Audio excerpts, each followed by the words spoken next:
ಶೈಕ್ಷಣಿಕ ಮನೋವಿಜ್ಞಾನ ಪತ್ರಿಕೆಯ ಬಹುನಿರೀಕ್ಷಿತ ಪ್ರಶ್ನೋತ್ತರಗಳ ಸರಣಿಗೆ ನಿಮಗೆಲ್ಲ ಆತ್ಮೀಯವಾದಂಥ ಸ್ವಾಗತ. ಈಗಾಗಲೇ ಸುಮಾರು 17 ವಿಡಿಯೋ ಸರಣಿಗಳನ್ನು ನಾವು ಅಪ್ಲೋಡ್ ಮಾಡಿದ್ದೀವಿ ಆ್ಯಂಡ್ ಇವತ್ತು 18ನೇ ವಿಡಿಯೋ ಶ್ರೇಣಿಯಲ್ಲಿ ನಾವಿದ್ದೀವಿ. ಆ್ಯಂಡ್ ಈ ಒಂದು ಬಹುನಿರೀಕ್ಷಿತವಾದಂಥ ಪ್ರಶ್ನೋತ್ತರಗಳು ಖಂಡಿತವಾಗ್ಲೂ ನಿಮಗೆ ಮುಂದೆ ಬರ್ತಕ್ಕಂಥ TET ಎಕ್ಸಾಮ್ಗೂ ತುಂಬ ಯೂಸ್ ಆಗುತ್ತೆ. ಅದಾದ ನಂತರದಲ್ಲಿ GPST ಎಕ್ಸಾಮನ್ನು ಇನ್ ಕೇಸ್ ಕಾಲ್ಫರ್ ಮಾಡಿದ್ರೆ ಅವರು ಈ ವರ್ಷ ಸೊ ಆ ಒಂದು ಪರೀಕ್ಷೆಗೂ ಕೂಡ ನಿಮಗೆ ತುಂಬ ಹೆಲ್ಪ್ಫುಲ್ ಆಗುತ್ತೆ. ಹಾಗಾಗಿ ಈ ಒಂದು ವಿಡಿಯೋ ಸರಣಿಗಳನ್ನು ನಾವು ಆರಂಭ ಮಾಡಿರೋದು.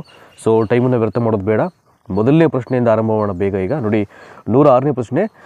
ಒಂದು ಸನ್ನಿವೇಶದಲ್ಲಿ ಬಿಳಿ ಮೊಲಕ್ಕೆ ಭಯ ತೋರಿಸುವಂತೆ ಒಬ್ಬನನ್ನು ಅನುಬಂಧಿಸಿದಾಗ ಅವನು ಅದೇ ರೀತಿಯ ಬಿಳಿಯ ಪ್ರಾಣಿಗಳಾದ ಬಿಳಿ ಬೆಕ್ಕು, ಬಿಳಿಯ ನಾಯಿ ಇಂತಹವುಗಳಿಗೆ ಅದೇ ರೀತಿಯ ಭಯವನ್ನು ತೋರಿಸಿದರೆ ಅದನ್ನು ಡ್ಯಾಶ್ ಎಂದು ಕರೆಯುತ್ತಾರೆ. ನೋಡಿ, ಪ್ರಶ್ನೆಯನ್ನು ಇನ್ನೊಂದ್ಸಲ ಓದ್ಕೊಳ್ಳಿ, ನಿಮ್ಗೆ ಅರ್ಥ ಆಗ್ಬಿಡುತ್ತೆ.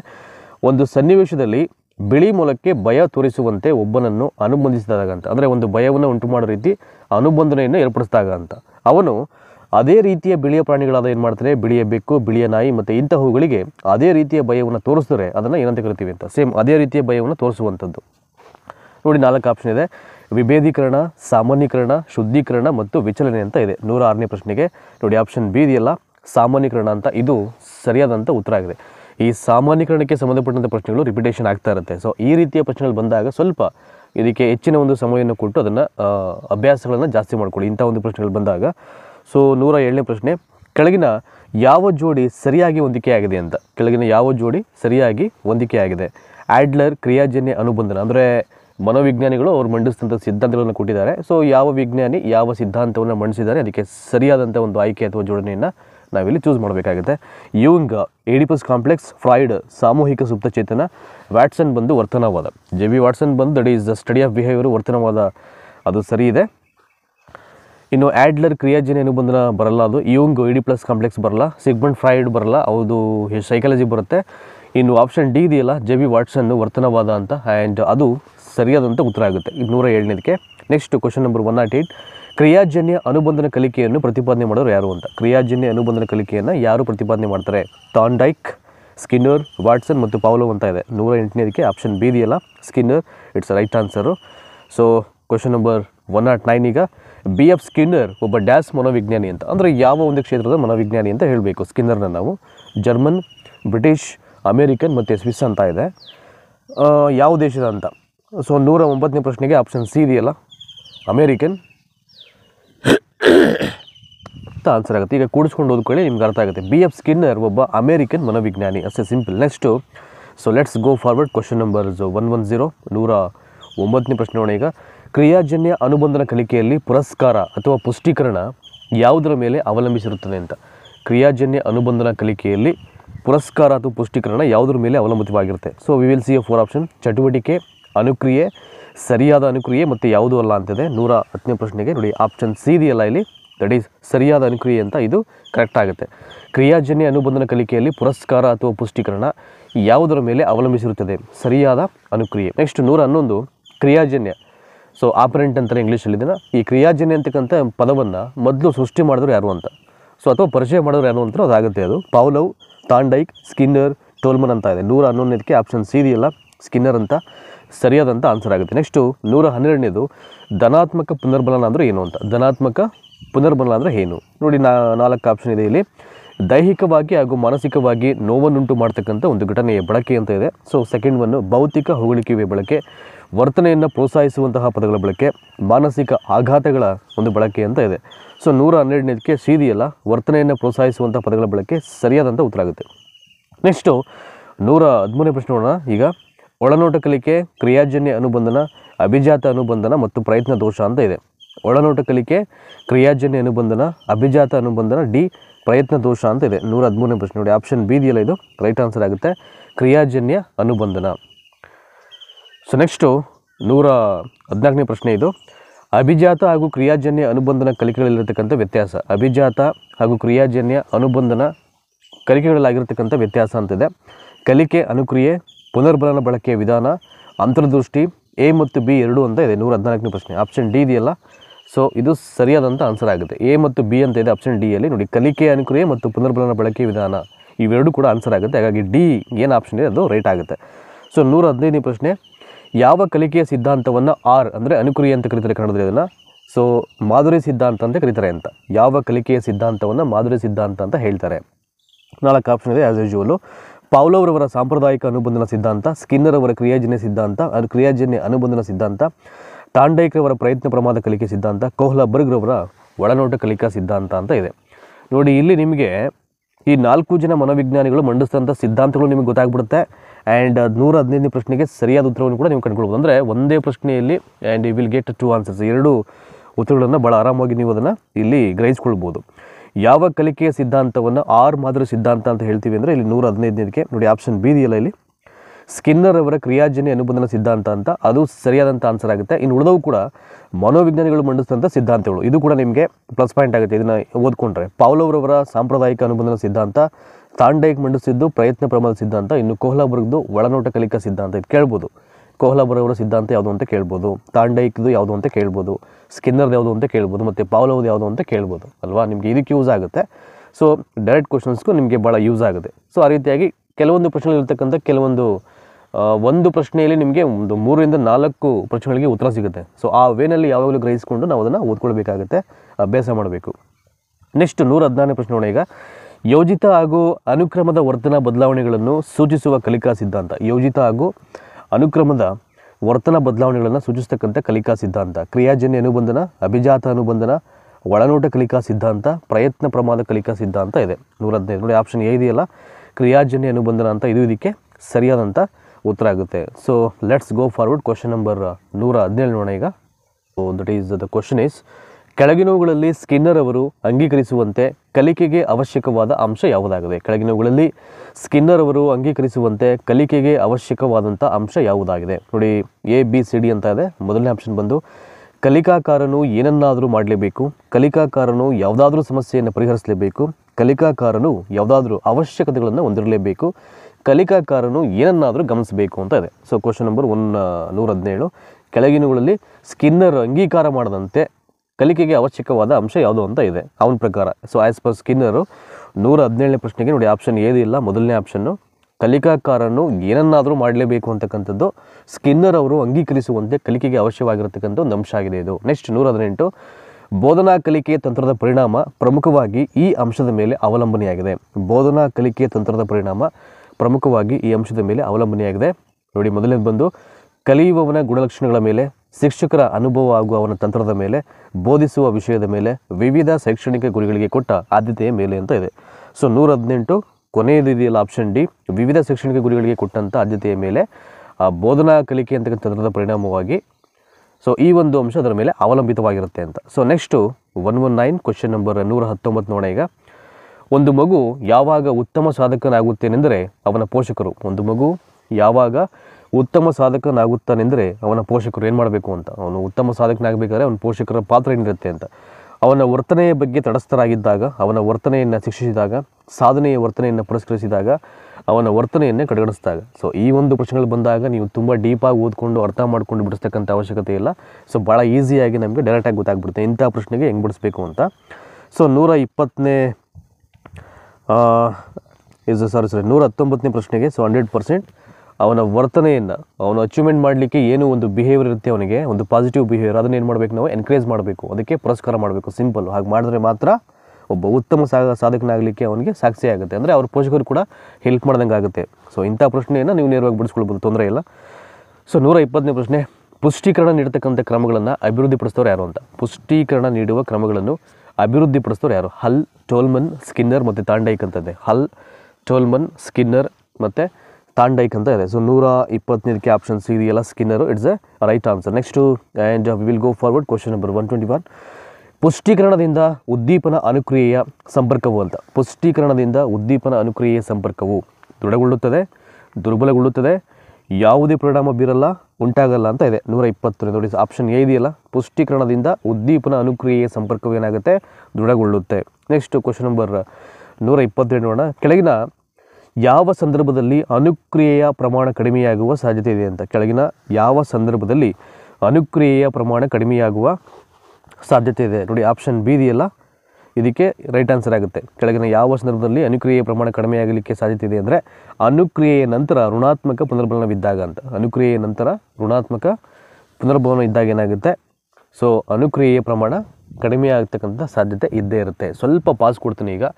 ಸೊ ನಮ್ಮ ಫೇಸ್ಬುಕ್ ಪೇಜ್ ಇದೆ ಈಗ ನಿಮಗೆ, ಅಲ್ಲಿ ಒಂದು ಎಜುಕೇಷನ್ ಕಂಟೆಂಟ್ ಇರತಕ್ಕಂಥ ಫೇಸ್ಬುಕ್ ಪೇಜ್ ಅದು.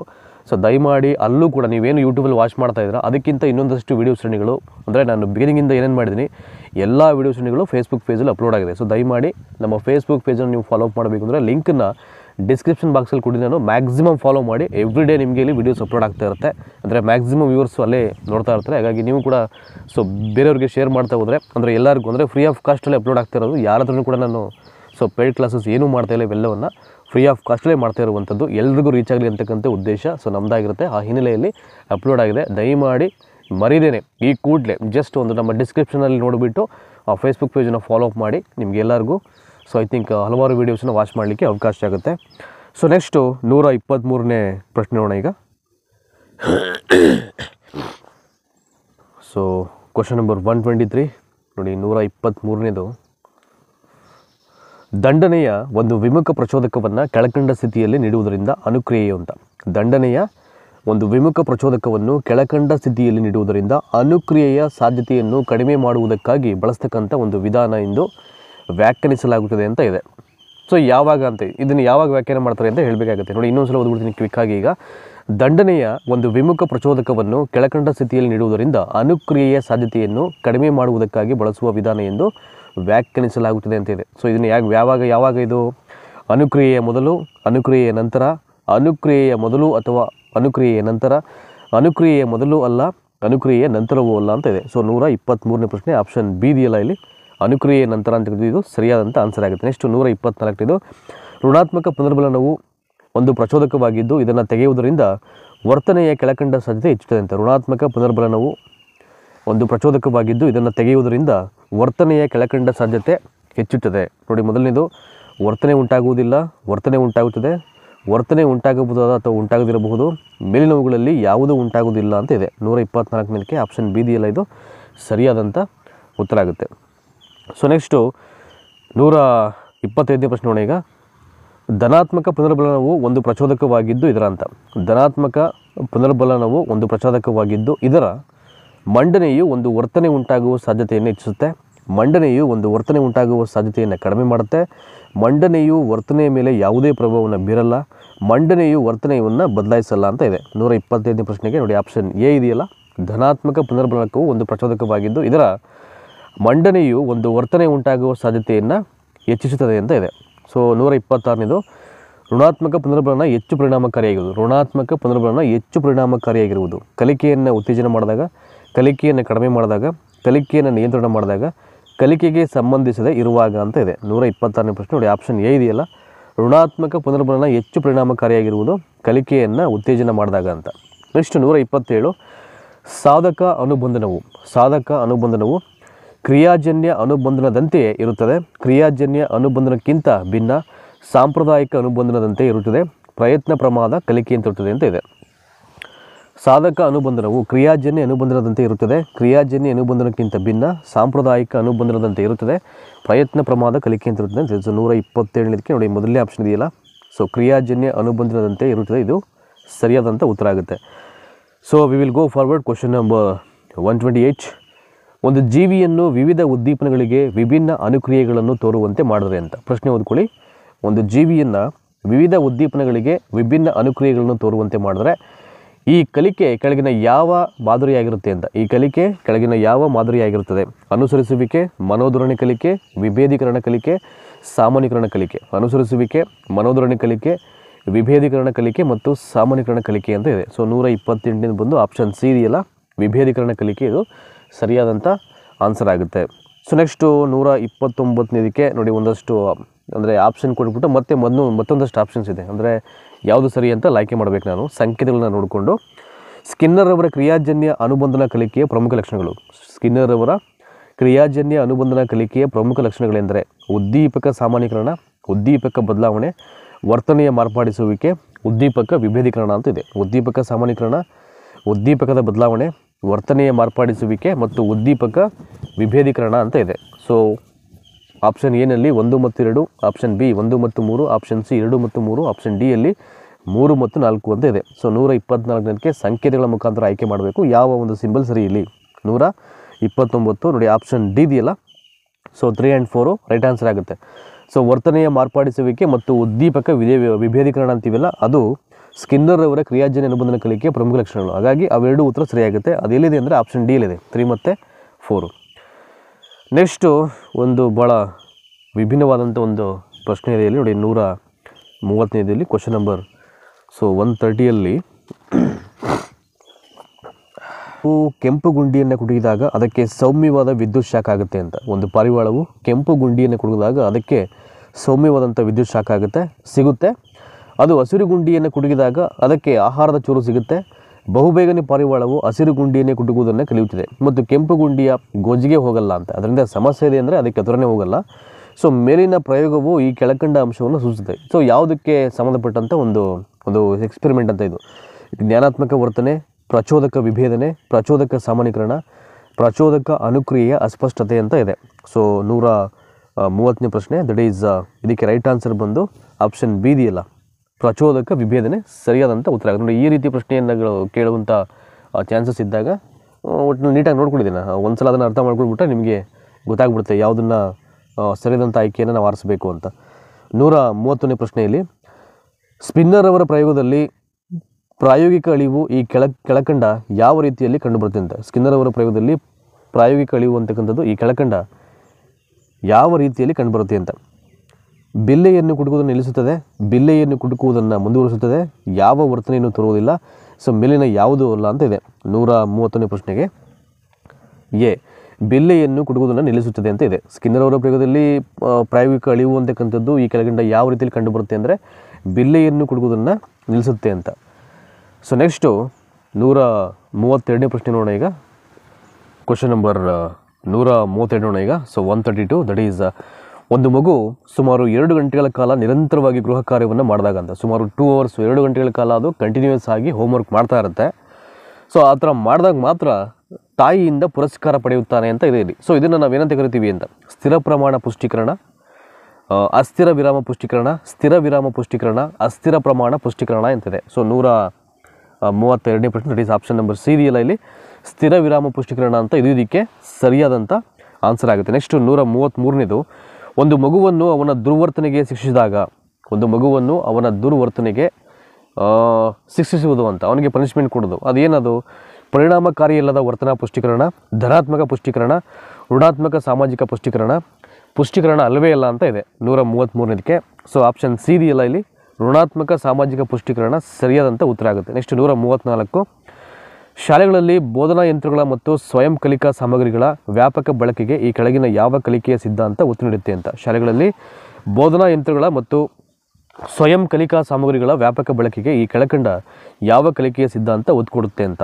ಸೊ ಕ್ರಿಯಾಜನ್ಯ ಅನುಬಂಧನ, ಸಾಂಪ್ರದಾಯಿಕ ಅನುಬಂಧನ, ಪ್ರಯತ್ನ ಪ್ರಮಾದ ಕಲಿಕೆ, ಒಳನೋಟ ಕಲಿಕೆ ಅಂತಿದೆ. ಸೊ 134ನೇದಕ್ಕೆ ಆಪ್ಷನ್ ಎ ಇದೆಯಲ್ಲ, ಕ್ರಿಯಾಜನ್ಯ ಅನುಬಂಧನ ಅಂತ ಇದು ರೈಟ್ ಆನ್ಸರ್ ಆಗುತ್ತೆ.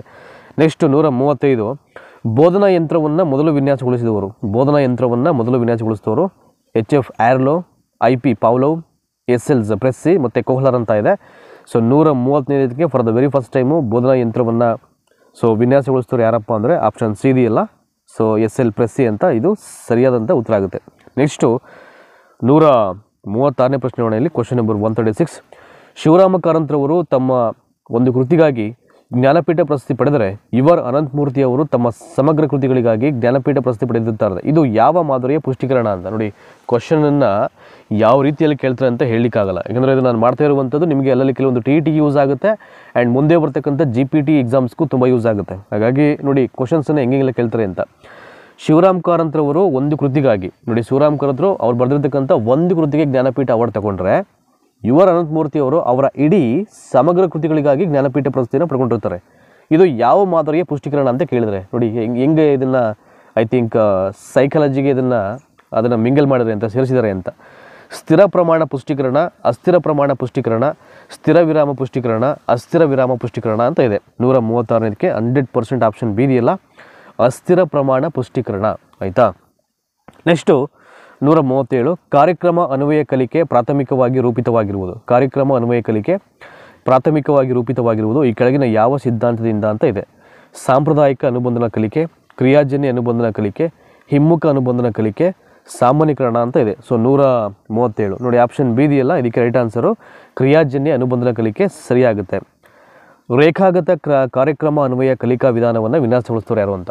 ಸೊ ರೇಖಾಗತ ಕಾರ್ಯಕ್ರಮ ಅನ್ವಯ ಕಲಿಕಾ ವಿಧಾನವನ್ನು ಯಾರು ವಿನ್ಯಾಸಗೊಳಿಸ್ತಾರೆ? BF Skinner, EL Thorndike, IP Pavlov, Clark Hull ಅಂತ ಇದೆ. ಸೊ 138ಕ್ಕೆ ಆಪ್ಷನ್ ಎ ಇದೆಯಲ್ಲ, the first option is going to be right answer, BF Skinner. Next ಪ್ರಶ್ನೆ ಸಂಖ್ಯೆ 139 ನೋಡೋಣ ಈಗ ಕ್ವಿಕ್ ಆಗಿ. ಕಾರ್ಯಕ್ರಮ ಅನ್ವಯ ಕಲಿಕೆಯ ಪ್ರಮುಖ ತತ್ವ ಏನು ಪ್ರಿನ್ಸಿಪಲ್ ಇದೆ ಅಂತ. ಈ ಕಾರ್ಯಕ್ರಮ ಅನ್ವಯ ಒಂದು ಕಲಿಕೆಯದು ಏನು ಪ್ರಮುಖವಾದಂಥ ಪ್ರಿನ್ಸಿಪಲ್ ಬರುತ್ತೆ ಅಂತ. ಬಿಡಿ ವಿಧಾನದ ಕಲಿಕೆ, ತಕ್ಷಣದ ಪರೀಕ್ಷೆ ಮತ್ತು ಪುಷ್ಟೀಕರಣ, ಸ್ವಯಂ ಗತಿ ತತ್ವ, ಮೇಲಿನ ಎಲ್ಲವೂ ಅಂತ ಇದೆ. ಸೊ 139ಕ್ಕೆ ಆಪ್ಷನ್ ಡಿ ಇದೆಯಲ್ಲ, ಮೇಲಿನ ಎಲ್ಲವೂ ಕೂಡ ಇದಕ್ಕೆ ತತ್ವಗಳಾಗುತ್ತೆ. ಬಿಡಿ ವಿಧಾನದ ಕಲಿಕೆ ಇರುತ್ತೆ, ತಕ್ಷಣದ ಪರೀಕ್ಷೆ ಮತ್ತು ಪುಷ್ಟೀಕರಣ ಇರುತ್ತೆ, ಸ್ವಯಂ ಗತಿ ತತ್ವ ಕೂಡ ಅದಕ್ಕಿರುತ್ತೆ ಅಂತ. ನೆಕ್ಸ್ಟ್ 140 ರೇಖಾಗತ ಕಾರ್ಯಕ್ರಮ ಅನ್ವಯ ಕಲಿಕಾ ಚೌಕಟ್ಟು ಮತ್ತು ಶಾಖೀಕೃತ ಕಾರ್ಯಕ್ರಮ ಅನ್ವಯ ಕಲಿಕಾ ಚೌಕಟ್ಟುಗಳಿಗಿರುವ ಪ್ರಮುಖ ವ್ಯತ್ಯಾಸ ಏನು ಅಂತ ಕೇಳಿದರೆ, ರೇಖಾಗತ ಕಾರ್ಯಕ್ರಮ ಅನ್ವಯ ಕಲಿಕಾ ಚೌಕಟ್ಟು ಮತ್ತು ಶಾಖೀಕೃತ ಕಾರ್ಯಕ್ರಮ ಅನ್ವಯ ಕಲಿಕಾ ಚೌಕಟ್ಟುಗಳಿಗಿರುವ ಪ್ರಮುಖ ವ್ಯತ್ಯಾಸವೆಂದರೆ ನೋಡಿ, ಆಪ್ಷನ್ ಎ ಬಂದು ಕಾರ್ಯಕ್ರಮದ ವಿನ್ಯಾಸ ಒಂದೇ ರೀತಿಯಾಗಿರುತ್ತೆ, ವಿಷಯ ಪ್ರಸ್ತುತಪಡಿಸುವಿಕೆ ಭಿನ್ನವಾಗಿರುತ್ತೆ, ರೇಖಾಗತ ಕಾರ್ಯಕ್ರಮ ಅನ್ವಯ ಚೌಕಟ್ಟುಗಳಲ್ಲಿ ಉತ್ತರಿಸದಿದ್ದಲ್ಲಿ ಮುಂದೆ ಸಾಗಲು ಸಾಧ್ಯವಿಲ್ಲ, ಆದರೆ ಶಾಖೀಕೃತ ಚೌಕಟ್ಟಿನಲ್ಲಿ ಈ ರೀತಿ ಕಂಡುಬರುವುದಿಲ್ಲ. ಆಪ್ಷನ್ ಡಿ ಬಂದು ಯಾವುದೇ ವ್ಯತ್ಯಾಸ ಕಂಡುಬರಲ್ಲ ಅಂತ ಇದೆ. ನೋಡಿ, ಇನ್ನೊಂದು ಸಲ ಓದ್ಬಿಟ್ಟು ಕ್ವಿಕ್ಕಾಗಿ ಆಪ್ಷನ್ ಹೇಳ್ಬಿಡ್ತೀನಿ ಈಗ. ಸೊ ಕ್ವಶನ್ ನಂಬರ್ 140 ರೇಖಾಗತ ಕಾರ್ಯಕ್ರಮ ಅನ್ವಯ ಕಲಿಕಾ ಚೌಕಟ್ಟು ಮತ್ತು ಶಾಖೀಕೃತ ಕಾರ್ಯಕ್ರಮ ಅನ್ವಯ ಕಲಿಕಾ ಚೌಕಟ್ಟುಗಳಿಗಿರ್ತಕ್ಕಂಥ ಪ್ರಮುಖ ವ್ಯತ್ಯಾಸ ಅಂದರೆ ಕಾರ್ಯಕ್ರಮದ ವಿನ್ಯಾಸ ಒಂದೇ ರೀತಿಯಾಗಿರುತ್ತೆ, ವಿಷಯ ಪ್ರಸ್ತುತಪಡಿಸುವಿಕೆ ಭಿನ್ನವಾಗಿರುತ್ತೆ, ರೇಖಾಗತ ಕಾರ್ಯಕ್ರಮ ಅನ್ವಯ ಚೌಕಟ್ಟುಗಳಲ್ಲಿ ಮೊದಲಿನ ಚೌಕಟ್ಟಿಗೆ ಸರಿಯಾಗಿ ಉತ್ತರಿಸದಿದ್ದಲ್ಲಿ ಮುಂದೆ ಸಾಗಲು ಸಾಧ್ಯವಿಲ್ಲ, ಆದರೆ ಶಾಖೀಕೃತ ಚೌಕಟ್ಟಿನಲ್ಲಿ ಈ ರೀತಿ ಕಂಡುಬರುವುದಿಲ್ಲ, ಯಾವುದೇ ವ್ಯತ್ಯಾಸ ಕಂಡುಬರಲ್ಲ ಅಂತ ಇದೆ. 140ನೇ ಪ್ರಶ್ನೆಗೆ ನೋಡಿ, ಆಪ್ಷನ್ ಸಿ ಇದೆಯಲ್ಲ, ಲೆಂತಿ ಆಪ್ಷನು ಇದಕ್ಕೆ ರೈಟ್ ಆನ್ಸರ್ ಆಗುತ್ತೆ. ರೇಖಾಗತ ಕಾರ್ಯಕ್ರಮ ಅನ್ವಯ ಚೌಕಟ್ಟುಗಳಲ್ಲಿ ಮೊದಲಿನ ಚೌಕಟ್ಟಿಗೆ ಸರಿಯಾಗಿ ಉತ್ತರಿಸದಿದ್ದಲ್ಲಿ ಮುಂದೆ ಸಾಗಲಿಕ್ಕೆ ಸಾಧ್ಯ ಇಲ್ಲ ಅಂತ. ಸೊ ಆದರೆ ಶಾಖೀಕೃತ ಚೌಕಟ್ಟಿನಲ್ಲಿ ಈ ರೀತಿ ಕಂಡುಬರುವುದಿಲ್ಲ ಅಂತ ಇದೆ. Next let's go forward. Question number 141 ಇಲ್ಲಿ ಸಂಕೀರ್ಣವಾದ ಕಾರ್ಯಗಳನ್ನು ಸರಳವಾಗಿ ಹಂತಗಳಾಗಿ ಒಡೆದು ಪ್ರತಿಯೊಂದು ಹಂತವನ್ನು ಪುಷ್ಟೀಕರಿಸುವ ಆದರೆ ತಪ್ಪುಗಳನ್ನು ಪುಷ್ಟೀಕರಿಸದಿರುವ ಕಲಿಕಾ ವಿಧಾನದ ಹೆಸರು ಅಂತ ಇದೆ. ಸಂಕೀರ್ಣವಾದ ಕಾರ್ಯಗಳನ್ನು ಸರಳವಾಗಿ ಹಂತಗಳಾಗಿ ಒಡೆದು ಪ್ರತಿಯೊಂದು ಹಂತವನ್ನು ಪುಷ್ಟೀಕರಿಸುವ ಆದರೆ ತಪ್ಪುಗಳನ್ನು ಪುಷ್ಟೀಕರಿಸದಿರುವ ಕಲಿಕಾ ವಿಧಾನದ ಹೆಸರು ಏನು ಅಂತ. ವರ್ತನೆ ರೂಪಿಸುವಿಕೆ, ವೀಕ್ಷಣಾ ಕಲಿಕೆ, ಕಾರ್ಯಕ್ರಮ ಅನ್ವಯ ಕಲಿಕೆ, ಉನ್ನತ ಶ್ರೇಣಿಯ ಅನುಬಂಧನ ಅಂತ ಇದೆ. ಸೊ 141ಕ್ಕೆ ಆಪ್ಷನ್ ಸಿ ಇದೆಯಲ್ಲ, ಕಾರ್ಯಕ್ರಮ ಅನ್ವಯ ಕಲಿಕೆ ಸರಿಯಾದಂಥ ಉತ್ತರ ಆಗುತ್ತೆ. ನೆಕ್ಸ್ಟು ಕ್ರಿಯಾಜನ್ಯ ಅನುಬಂಧನ ಕಲಿಕೆ, ಲರ್ನಿಂಗ್ ಬೈ ಆಪರೆಂಟ್ ಕಂಡೀಷನಿಂಗ್ ಅಂತ ಇದೆ ಇಂಗ್ಲೀಷಲ್ಲಿ. ಸೊ ಈ ಒಂದು ಕ್ರಿಯಾಜನ್ಯ ಅನುಬಂಧನ ಕಲಿಕೆಗೆ ಮತ್ತೊಂದು ಹೆಸರು, ಇದಕ್ಕೆ ಇನ್ನೊಂದು ಹೆಸರು ಏನಂತ ಕರೀತಾರೆ ಅಂತ, ಮಾರ್ಗದರ್ಶನ ಆವಿಷ್ಕಾರ ಸಿದ್ಧಾಂತ. ಇದನ್ನು ಕೇಳ್ತಾರೆ, ಇದನ್ನು ಒಂದು ಸಿದ್ಧಾಂತಕ್ಕೆ ಇರತಕ್ಕಂಥ ಮತ್ತೊಂದು ಹೆಸರು ಏನು ಅಂತ. ಸೊ ದಯಮಾಡಿ ಇಂಥವುಗಳನ್ನ ಸ್ವಲ್ಪ ಜಾಸ್ತಿ ಒತ್ತು ಕೊಟ್ಟು ಓದ್ಕೊಳ್ಳಿ. ಕ್ರಿಯಾಜನ್ಯ ಅನುಬಂಧನ ಕಲಿಕೆಗೆ ಮತ್ತೊಂದು ಹೆಸರು ಏನಪ್ಪ ಅಂದರೆ ಮಾರ್ಗದರ್ಶನ ಆವಿಷ್ಕಾರ ಸಿದ್ಧಾಂತ, ಪುಷ್ಟೀಕರಣ ಸಿದ್ಧಾಂತ, ಅಭಿಜಾತ ಅನುಬಂಧನ ಕಲಿಕಾ ಸಿದ್ಧಾಂತ, ಒಳನೋಟ ಕಲಿಕಾ ಸಿದ್ಧಾಂತ ಇದೆ. 142ಕ್ಕೆ ಆಪ್ಷನ್ ಬಿ ಇದೆಯಲ್ಲ, ಪುಷ್ಟೀಕರಣ ಸಿದ್ಧಾಂತ ಅಂತ ಇದು ಸರಿಯಾದಂಥ ಉತ್ತರ ಆಗುತ್ತೆ. ನೆಕ್ಸ್ಟ್ 143 ಪುರಸ್ಕಾರ ಮತ್ತು ದಂಡನೆಗಳು ಕಲಿಕೆಯಲ್ಲಿ ಯಾವ ರೀತಿ ಕಾರ್ಯವನ್ನು ಮಾಡ್ತವೆ ಅಂತ. ಪುರಸ್ಕಾರ ಮತ್ತು ದಂಡನೆಗಳು ಕಲಿಕೆಯಲ್ಲಿ ಯಾವ ರೀತಿ ಕಾರ್ಯವನ್ನು ನಿರ್ವಹಣೆ ಮಾಡ್ತವೆ? ಅಭಿಪ್ರೇರಣೆ, ಪುಷ್ಟೀಕರಣ, ವಿಚಲನೆಗೊಳಿಸುವ ಕಾರ್ಯಗಳಾಗಿ, ವರ್ತನೆ ಹೆಚ್ಚಿಸುವ ಕಾರ್ಯಗಳಾಗಿ ಅಂತ ಇದೆ. ಸೊ 145ನೇದಕ್ಕೆ ದಟ್ ಈಸ್ ಆಪ್ಷನ್ ಸಿ ಇದೆಯಲ್ಲ, ಇದಕ್ಕೆ ರೈಟ್ ಆನ್ಸರ್ ಆಗುತ್ತೆ. ಸೊ 145ನೇ ಪ್ರಶ್ನೆಗೆ ಪುರಸ್ಕಾರ ಮತ್ತು ದಂಡನೆಗಳು ಕಲಿಕೆಯಲ್ಲಿ ಯಾವ ರೀತಿ ಕಾರ್ಯವನ್ನು ನಿರ್ವಹಣೆ ಮಾಡ್ತೇವೆ ಅನ್ನಲಿಕ್ಕೆ ನೋಡಿ, ಆಪ್ಷನ್ ಸಿ ಬರುತ್ತಲ್ಲ 145ನೇ ಪ್ರಶ್ನೆಗೆ ವಿಚಲನೆಗೊಳಿಸ್ತಕ್ಕಂಥ ಕಾರ್ಯಗಳಾಗಿ ಸರಿಯಾದಂಥ ಉತ್ತರ ಆಗುತ್ತೆ. ಇನ್ನು 145 ಆಯಿತು.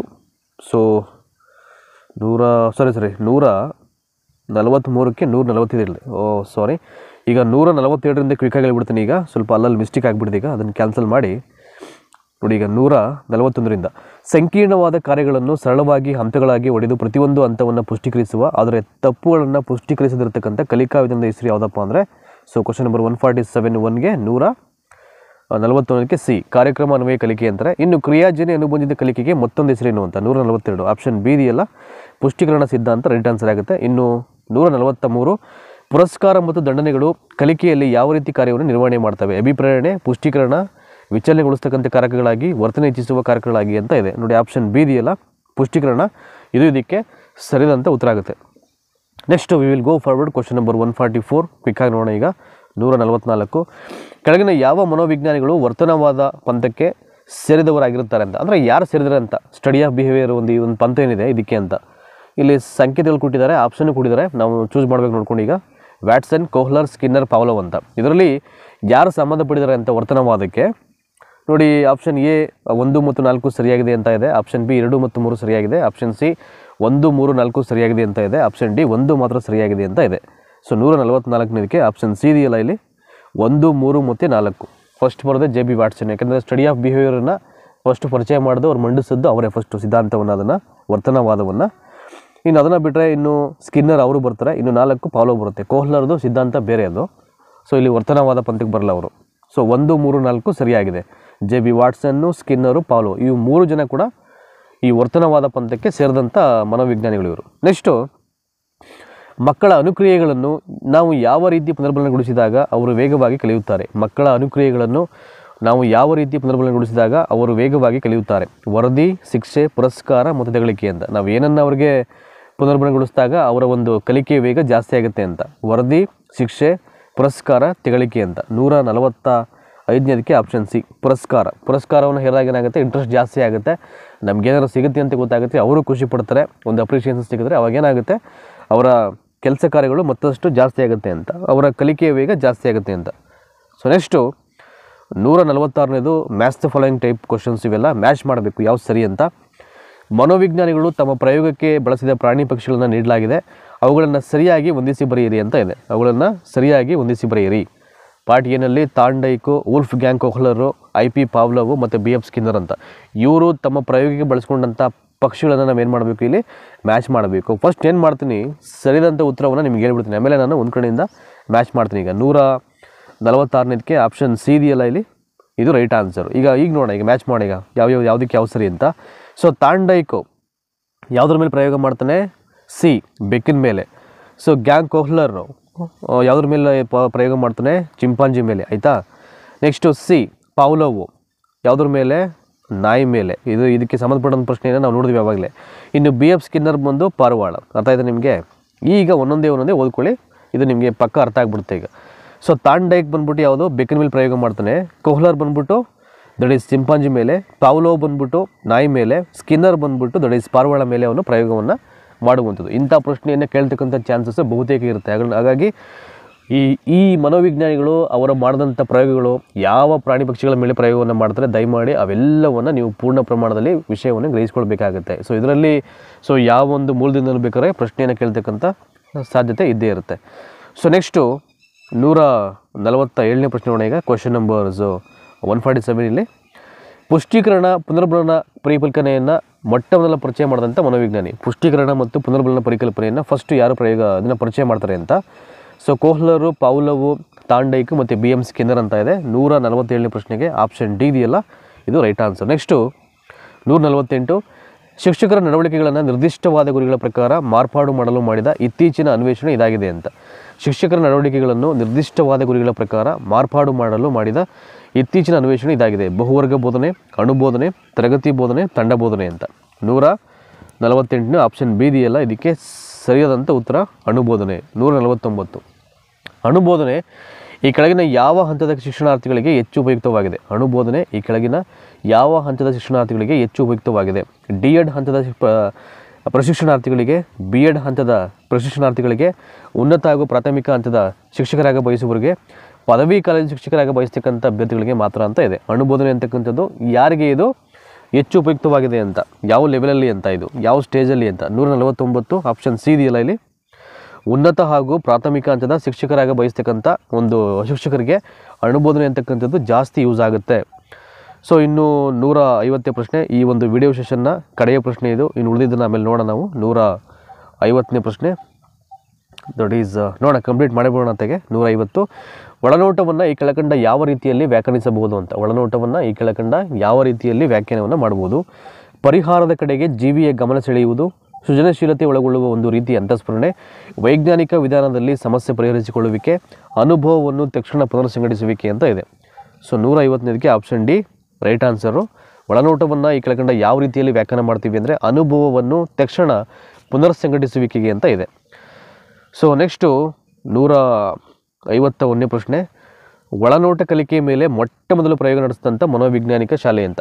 ಒಳನೋಟ ಕಲಿಕೆಯ ಮೇಲೆ ಮೊಟ್ಟ ಮೊದಲು ಪ್ರಯೋಗ ನಡೆಸಿದಂಥ ಮನೋವೈಜ್ಞಾನಿಕ ಶಾಲೆ. ಗೆಸ್ಟಾಲ್ವಾದಿಗಳು, ಕಾರ್ಯಾತ್ಮಕವಾದಿಗಳು, ರಚನಾವಾದಿಗಳು, ಮನೋವಿಶ್ಲೇಷಣವಾದಿಗಳು ಅಂತ ಇದೆ. ಒಳನೋಟ ಕಲಿಕೆಯ ಮೇಲೆ ಮೊಟ್ಟ ಮೊದಲು ಪ್ರಯೋಗ ಮಾಡಿದಂಥ ಮನೋವೈಜ್ಞಾನಿಕ ಶಾಲೆ ಗೆಸ್ಟಾಲ್ವಾದಿಗಳು, ಕಾರ್ಯಾತ್ಮಕವಾದಿಗಳು, ರಚನಾವಾದಿಗಳು, ಮನೋವಿಶ್ಲೇಷಣವಾದಿಗಳು ಅಂತ ಇದೆ. ಸೊ 150ನೇದು ಆಪ್ಷನ್ ಎ ರೈಟ್ ಆನ್ಸರ್, ಗೆಸ್ಟಾಲ್ವಾದಿಗಳು ಅಂತ ಇದೆ. 152 ಗೆಸ್ಟಾಲ್ ಅಂತಕ್ಕಂಥ ಒಂದು ಪದ ಏನದು ಅಂತ, ಅದೇನು ಹೇಳುತ್ತೆ ಅಂತ. ಗೆಸ್ಟಾಲ್ ಅಂತಕ್ಕಂಥ ಒಂದು ಪದ ಯಾವ ಒಂದು ಭಾಷೆಯ ಪದ ಅಂತ. ಜರ್ಮನ್ನು, ಇಂಗ್ಲೀಷು, ಫ್ರೆಂಚು, ಅಮೇರಿಕನ್ ಅಂತ ಇದೆ. ಸೊ ಗೆಸ್ಟಾಲ್ ಅಂತಕ್ಕಂಥದ್ದು ಜರ್ಮನ್ ಭಾಷೆಯ ಒಂದು ಶಬ್ದ ಅದು. ನೆಕ್ಸ್ಟು ವರ್ಧಿಮನ್ ಈ ಕೆಳಗಿನ ಯಾವ ಶಾಲೆಯ ಸ್ಥಾಪಕನೆಂದು ಪ್ರಸಿದ್ಧಿ ಹೊಂದಿದ್ದಾನೆ. ಸೊ ವರ್ಧಿಮರ್ ಅಂತಾರೆ ಆ್ಯಕ್ಚುಲಿ ಅದನ್ನು. ಈ ಕೆಳಗಿನ ಯಾವ ಶಾಲೆಯ ಸ್ಥಾಪಕನೆಂದು ಪ್ರಸಿದ್ಧಿಯನ್ನು ಪಡ್ಕೊಂಡಿದ್ದಾನೆ ಅಂತ. ವರ್ತನವಾದ, ಸಾಹಚರ್ಯವಾದ, ಮನೋವಿಜ್ಞಾನದ ಮೊದಲ ಪ್ರಯೋಗಶಾಲೆ ಗೆಸ್ಟಾಲ್ವಾದ ಅಂತ. ಸೊ 153ನೇದಕ್ಕೆ ಇಟ್ ಈಸ್ ವರ್ತ್ಮಿಯರ್ ಅಂತ ಆ್ಯಕ್ಚುಲಿ ಅನಿಸಿದ. ಎಸ್, ವರ್ತ್ಮಿಯರ್ ಅಂತಲೂ ಹೇಳ್ತಾರೆ ಅದನ್ನು. ಗೆಸ್ಟಾಲ್ವಾದಕ್ಕೆ ಅತ್ಯಂತ ಹೆಚ್ಚು ಜನಪ್ರಿಯತೆಯನ್ನು ಪಡ್ಕೊಂಡಂಥ ಒಬ್ಬ ಮನೋವಿಜ್ಞಾನಿ ಇದ್ದ. ಯಾರು? ವರ್ತ್ಮಿಯರು. 154ನೇದೀಗ ಕ್ವಶನ್ ನಂಬರ್ 154. ಸೊ ನೋಡೋಣ ಇಲ್ಲಿ ಏನಿದೆ ಅಂತ. ಪೂರ್ಣತೆಯ ತತ್ವ ಈ ಕೆಳಗಿನ ಯಾವುದರೊಂದಿಗೆ ಸಂಬಂಧ ಹೊಂದಿದೆ ಅಂತ. ಪೂರ್ಣತೆಯ ತತ್ವ ಈ ಕೆಳಗಿನ ಯಾವುದರೊಂದಿಗೆ ಸಂಬಂಧವನ್ನು ಹೊಂದಿದೆ. ಆಳದ ಗ್ರಹಿಕೆ, ಪ್ರತ್ಯಕ್ಷ ಅನುಭವದ ಸಂಘಟನೆ, ಫಿನಾಮಿನನ್, ಸ್ಪೋಟೋಸ್ಕೋಪಿಕ್ ಪ್ರತ್ಯಕ್ಷ ಅನುಭವ ಅಂತ ಇದೆ. ಆಳದ ಗ್ರಹಿಕೆ, ಪ್ರತ್ಯಕ್ಷ ಅನುಭವದ ಸಂಘಟನೆ, ಫಿನಾಮಿನನ್, ಸ್ಪೋಟೋಸ್ಕೋಪಿಕ್ ಪ್ರತ್ಯಕ್ಷ ಅನುಭವ ಅಂತ ಇದೆ. 154ನೇದಕ್ಕೆ ದಟ್ ಈಸ್ ಆಪ್ಷನ್ ಬಿ ಇದೆಯಲ್ಲ, ಪ್ರತ್ಯಕ್ಷ ಅನುಭವದ ಸಂಘಟನೆ ಅಂತ, ಇದು ರೈಟ್ ಆನ್ಸರ್ ಆಗುತ್ತೆ. ಸೊ ಈ ಒಂದು ವಿಡಿಯೋ ಸೆಷನ್ನ ಕಡೆಯ ಪ್ರಶ್ನೆ ಆ್ಯಕ್ಚುಲಿ ಇದು. ಅದೇನಿದೆ ನೋಡೋಣ. ಇದು ಕೊಹ್ಲರ್ ಮತ್ತು ಕಾಪ್ಕಾರ್ ಅವರು ಸುಲ್ತಾನ್ ಎಂಬ ಚಿಂಪಾಂಜಿಯ ಮೇಲೆ ಪ್ರಯೋಗ ಮಾಡ್ತಕ್ಕಂಥ ಮೂಲಕ ಪ್ರತಿಪಾದನೆ ಮಾಡಿದಂಥ ಸಿದ್ಧಾಂತ. ಅಂದರೆ ಅವಾಗಲೇ ಬಂತ ಇದು ಮ್ಯಾಥ್ಸ್ ಫಾಲೋಯಿಂಗ್ ಇಲ್ಲಿತ್ತು ಇದು ನೋಡಿ. ಇವಾಗ ಆ ಒಂದು ಸಿದ್ಧಾಂತದ ಮೇಲೆ ಪ್ರಶ್ನೆಯನ್ನು ಕೇಳಿದರೆ, ಕೊಹ್ಲರ್ ಮತ್ತು ಕಾಪ್ಕಾರ್ ಅವರು ಸುಲ್ತಾನ್ ಎಂಬ ಚಿಂಪಾಂಜಿಯ ಮೇಲೆ ಪ್ರಯೋಗ ಮಾಡುವ ಮೂಲಕ ಪ್ರತಿಪಾದನೆ ಮಾಡಿದಂಥ ಸಿದ್ಧಾಂತ ಯಾವುದು ಅಂತ. ಪ್ರಯತ್ನ ಪ್ರಮಾದ ಸಿದ್ಧಾಂತ, ಕಲಿಕೆ, ಒಳನೋಟ ಕಲಿಕೆ, ಪ್ರಚೋದನೆ ಮತ್ತು ಪ್ರತಿಕ್ರಿಯೆ, ಕ್ರಿಯಾಜನ್ಯ ಅನುಬಂಧನ ಕಲಿಕೆ ಅಂತ ಇದೆ. 155ನೇ ಪ್ರಶ್ನೆ ನೋಡಿ. ಇದಕ್ಕೆ ಆಪ್ಷನ್ ಬಿ ಇದೆಯಲ್ಲ, ಒಳನೋಟ ಕಲಿಕೆ, ಇದು ಸರಿಯಾದಂಥ ಉತ್ತರ ಆಗುತ್ತೆ. ಕೊಹ್ಲರ್ ಮತ್ತು ಕಾಪ್ಕಾರ್ ಅವರು ಸುಲ್ತಾನ್ ಎಂಬ ಚಿಂಪಾಂಜಿಯ ಮೇಲೆ ಪ್ರಯೋಗ ಮಾಡ್ತಕ್ಕಂಥ ಮೂಲಕ ಪ್ರತಿಪಾದನೆ ಮಾಡಿದಂಥ ಸಿದ್ಧಾಂತ ಯಾವುದಪ್ಪ ಅಂದರೆ ಅದು ಒಳನೋಟ ಸಿದ್ಧಾಂತ. ಸೊ ಇಲ್ಲಿಗೆ ಶೈಕ್ಷಣಿಕ ಮನೋವಿಜ್ಞಾನ ಪ್ರಶ್ನೆ ಪತ್ರಿಕೆಯ ಬಹುನಿರೀಕ್ಷಿತ ಒಂದು ವಿಡಿಯೋ ಶ್ರೇಣಿಗಳಲ್ಲಿ ಸುಮಾರು 18 ವಿಡಿಯೋ ಶ್ರೇಣಿಗಳು ಕಂಪ್ಲೀಟ್ ಆಗಿದೆ. ಇದು 19ನೇದಕ್ಕೆ ಇವತ್ತು ಕಂಪ್ಲೀಟ್ ಮಾಡಿದ್ದೆ ನಾನು. ಸೊ ನೆಕ್ಸ್ಟು ಎಷ್ಟು ಸರಣಿ ಆಗುತ್ತೋ ಅಷ್ಟು ಎಲ್ಲವನ್ನು ಒಂದೊಂದೇ ಅಧ್ಯಾಯದಲ್ಲಿ, ಅಂದರೆ ಒಂದು ಅಧ್ಯಾಯದಲ್ಲಿ ಸುಮಾರು ನಿಮಗೆ ಒಂದು 4ರಿಂದ 5 ಸೆಷನ್ ಮಾಡ್ಬೋದು. ಅಥವಾ MCQs ಕಡಿಮೆ ಇದ್ದರೆ 2 ರಿಂದ 3 ಸೆಷನ್ ಆಗುತ್ತೆ. ಸೊ ಡಿಪೆಂಡ್ ಅಪಾನ್ ಅದು ಎಷ್ಟು ಲೆಂತ್ ಇರುತ್ತೆ ಚಾಪ್ಟರ್, ಅದ್ರ ಮೇಲೆ ಡಿಪೆಂಡ್ ಆಗುತ್ತೆ ವಿಡಿಯೋ ಸೆಷನ್ಸು. ಅಂದರೆ ನಾನು ಜಾಸ್ತಿ ಲೆಂತಿ ಆಗಿಬಿಟ್ರೆ ನಿಮಗೆ ಬೋರ್ ಆಗ್ಬೋದು ಅಂತ ಏನು ಮಾಡಿದ್ರೆ ನಾನು ಕ್ಲಾಸಿಫಿಕೇಷನ್ ಮಾಡ್ಕೊಬಿಡ್ತೀನಿ. ಅಂದರೆ ಈಗ ಫಾರ್ ಎಕ್ಸಾಂಪಲ್ ಈಗ ಒಂದು 300 ಪ್ರಶ್ನೆ ಇದ್ದರೆ ಅದನ್ನು 3 ರೀತಿಯಾಗಿ ಕನ್ವರ್ಟ್ ಮಾಡೋದು. ವಿಡಿಯೋ 1, 2 ಅಂತ, ಅಥವಾ ಪಾರ್ಟ್ 1, 2, 3 ಅಂತ ಈ ರೀತಿಯಾಗಿ ಮಾಡ್ಕೊಳ್ಳೋ ಪ್ರಯತ್ನ ಅಷ್ಟೇ.